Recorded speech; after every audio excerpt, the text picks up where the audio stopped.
Hi, I'm Kate. I'm a course manager here at Udacity, and today I'm at AltConf speaking with speakers about the talks that they're giving here. So I'm very excited to be joined by Virginia Roberts. Hi. Hi, Virginia. Can you Hi. tell us a little bit about yourself? Yeah, I live in Seattle. I just got a job fairly recently as a program manager at Microsoft. Before that, I ran my own business as an online dating coach, and I volunteer a lot with App Camp for Girls in Seattle. Wow, and you're here speaking at AltConf. Yeah, my talk is actually called Sell Out and Save the World, and it's about why I quit running an indie business and took like a corporate sellout job. But I think it's actually a lot more about a lot of positive things that can happen from having kind of a regular job, including a lot of the volunteer work that I do with App Camp for Girls. So, yeah. Okay, wow. Well, I would be curious to hear about some of the lessons that you learned from running your own business and why you decided to stop and start corporate. Well, I will say that the main reason why I quit and why I'm giving this talk is that I realized over the decade that I was an online dating coach that online dating was changing as an industry, and my role as a coach was changing in a way such that I helped make it worse and worse and like more stressful and difficult for people. So I kind of didn't feel like I was helping people anymore. I didn't feel like I was doing good in the world. I felt like I was actually kind of doing harm in the world. And so I wanted to get away from that, and I wanted to go back to doing actual good. But there's lots of other lessons in running my own business that are in there. Like I will never launch a business again without a partner. Like I was a solo entrepreneur, and I need like a yin and yang. Like I need somebody who cares more about the bottom line than I do, because I didn't really care that much. Like I was all about helping people and not as hardcore about like we have to make this much every month. And maybe I could use somebody who has that kind of personality to offset. And there's a lot of other little things I would do, but that's a big one. Like I want a partner next time. That's interesting. It's interesting hearing you reflect on your solo career with empathy as kind of a central topic. Like, am I able to make the world a better place and help people through this work or not? I think a lot of us go into technology because it's an interesting problem space, but we don't necessarily feel like we are helping people day to day the same way that you would if you were working for a nonprofit, for example. So I think you addressed this in your talk. How did you reconcile that? Like, I want to make the world better and I'm going to do it while working for a tech company. You know, I think a big part of it was basically recognizing that like you're not really defined by your job, but you can find opportunities within a job to define like the impact that you want to have. So like, and the bigger and kind of more corporate seeming the company, actually a lot of the times the more the benefits and the infrastructure and the culture can help you contribute to doing nonprofit-y type work. And like, even though I'm not working full time at a nonprofit, I make enough money to be able to donate. My donations get matched. I'm able to connect with more people and ask them to donate, and it's like socially acceptable to do that. You know, there's like charitable giving campaigns, and they have deeper pockets and bigger networks too. And they can also just like help problem solve in a bigger way. Like if we need more campers to fill a camp, or if we need somebody who owns a restaurant to have an event at, or somebody who knows a charter bus company, like the grand network of Microsoft does a better job of figuring out those answers than just me on my own talking to a few other cash-strapped indie business owners, right? So there's a lot of ways in which I feel like I can kind of amplify the impact that I have while still kind of, you know, having a regular job too, right? I think that the impact that I've made volunteering with App Camp, even if maybe I don't think I actually put in fewer hours, they're just differently timed now. But arguably I put in a different level of effort, and I've just figured out how to kind of optimize, right? So that in a way is a very tech like problem to solve. So how did you first get involved with App Camp for Girls?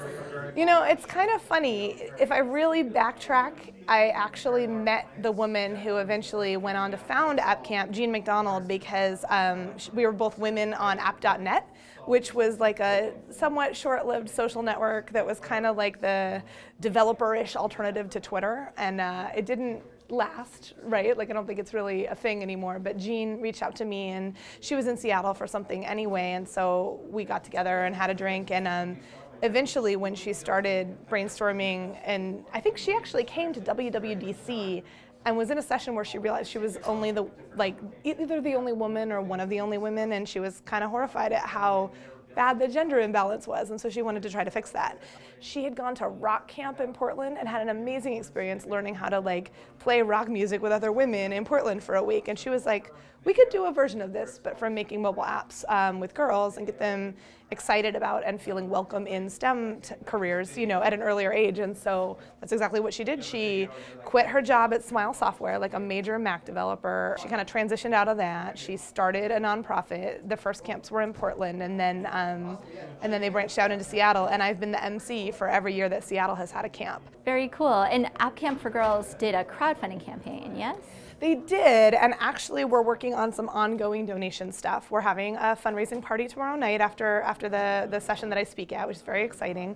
And we are looking to very soon launch things like ongoing contributions, like people can donate monthly, stuff like that. It's surprisingly hard to find infrastructure for nonprofits that is affordable, that lets you process payments in a way that works for your business, but I'm excited that that is getting kicked off. So I think you can probably keep an ear out for more and different types of fundraising shortly. I see. So just like it was announced yesterday that the App Store will be adding subscriptions for all apps, nonprofits like App Camp for Girls are also adding. Yeah, we are also adding subscriptions, different types of, but yes, exactly. It's a year of subscriptions. And honestly, I think recurring gifts, for me anyway, like the idea of giving, for example, $10 a month is easier to swallow somehow than like $100 a year, and you actually donate more that way. So it's like, I think when you make things more accessible to people, you allow them a path to feeling like they're contributing and making a difference easier, which is really helpful and important. So it's been on our goal list for a long time, and I'm excited to be moving forward with that. So here's a question that I think a lot of our students who are male might wonder. Like, they know that it's important to help young women discover tech and consider STEM careers, but they're not exactly sure how to help. Would you have advice for someone who is trying to figure out what they can do? Yeah, I actually cover this a little bit in my talk, and I think one of the really pleasant, surprising benefits that I wasn't really aware of going into my work at Microsoft is that the infrastructure with companies like that is such that there's already a place. Like, if you identify that you want to help, there are people who will put you to use, right? Microsoft actually has a program, I think it's called DigiGirls. It's very similar to App Camp for Girls. It has really similar goals. And I think that we also have a program called TEALS, which is like classroom educators teaching technology. So there's a lot of ways, like if you realize that you want to help make an impact, if you work at a bigger corporation, you kind of just have to figure out the right places to look and who to ask, because usually there's some kind of charitable partnership or development that will make use of that. But I also think expressing that desire, doing a little self-education, right? Like Google, Bing, DuckDuckGo it, but like figure out what's going on in your area. There are usually meetups, there are usually programs, and frankly, I think too, money is a big helper, right? Like sometimes what you just need is laptops, and you can't take a fancy refurbishment thing that somebody coordinates. You have to have everybody on the same hardware set so that there's parity, and so it's like, you just have to be able to buy 6 new MacBooks, right, or something like that. And so I think that becoming comfortable with the idea of charitable giving is a part of it. But there's a ton of, every major city will have programs and a community that cares about this. You have to just look for it, right? You have to be proactive. Have there been specific students at App Camp for Girls who've inspired you? Cheesy answer, don't care. They all inspire me. Like, it's incredible to see them start to blossom, and I think the thing that I find most exciting is when I can see people's sort of individual career tracks emerging as the week unfolds. Like, you see who doesn't want to let anyone else have a turn on Xcode because they're having so much fun, like figuring out, all the little functions that we program in, and you start to see the people who are really good icon designers who are like, that's pretty, but it's not going to scale down small. Think about what and you see the Scrum Masters who are like kind of starting to get anxious about whether we're going to have everything ready on time for the pitch, and it's just so cool to see future careers happening in the space of 1 week in that room, right? So I think just seeing everyone light up and get inspired is really helpful. I will also say there was a particular camper who wrote a very nice handwritten card, and she drew an owl that was kind of like our logo, and she wrote a card to all of the volunteers, but the one that she wrote to me was that, like, the icebreakers that I led the groups in seemed cheesy and whatever, but she's actually really shy, and it really helped her come out of her shell and bond with the other girls, so she thanked me for that, and I was just like, oh, tear, you know? Yeah, it was really sweet. Okay, so speaking of careers, how do you figure out what it is you want to do, what it is you're good at, and where you can do that kind of work? I mean, in some ways, I feel like I'm still figuring that out, and everybody's still figuring that out. But I think I've done a lot of introspection about this sort of thing, and I think being an indie business owner forced me to. So I would say, like, early on, when subjects start to interest you in school, figure out how that translates to real world work. I think a lot of the time, like, the spark of interest in math, in science, for me it was languages and linguistics, and somewhat computer stuff, like, I didn't know what that looked like in the day-to-day. And of course in technology, the jobs change all the time. But even having a sense of like what the offices look like, what the coworkers seem like, what the pace of the schedule is like. Is it a job where you're sitting up or standing down? Like, are you working 9 to 5 or are you working other hours? Like, I think starting to figure out the real world translation of whatever subject sparks you early is important. I wish that I'd taken advantage of internship and externship opportunities in college, because I was kind of a slacker in college and I didn't do that, and I would have if I could do it over. But I also think there are a ton of life factors that people need to pay attention to and don't. Someone just asked me to answer a question on Quora the other day about whether they should take an internship in the summer at Amazon or PayPal.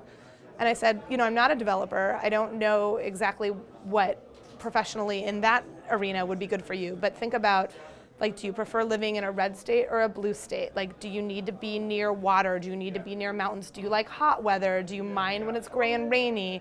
Like, what are the things that you value outside of just the actual work you're going to do? Because I think people accept jobs or pursue careers and have this kind of quality of life crisis. I went to a college where a lot of people go to grad school and get higher ed degrees and end up with professorship positions. And that can be really cool, but it's also like, if what they really wanted to do was research, but they're stuck TAing a bunch of classes and they're in a small school in Alabama, somewhere conservative, even though they're gay and they can't really be out, like, that's not a good life fit, even though it seemed like a good professional choice.